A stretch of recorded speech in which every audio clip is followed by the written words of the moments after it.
একজন প্রবাসী, আবার সে একজন বাবা।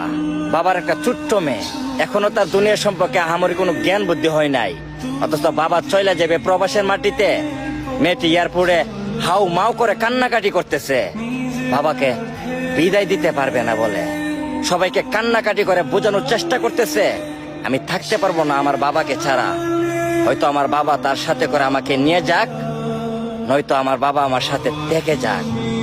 একজন ছোট্ট বাচ্চা যদি বাবার মায়ের ত্যাগ করতে না পারে, তাহলে বুঝতে হবে একজন পুরুষ বাবা মা ভাই বোন আত্মীয় স্বজন পাড়া প্রতিবেশী এবং ছেলে মেয়ে সবার মায়া ত্যাগ করে কতটা বুক চাপা কষ্ট নিয়ে এই প্রবাসের মাটিতে দিনের পর দিন রাতের পর রাত স্ট্রাগল করে যা জীবন জীবিকার জন্য।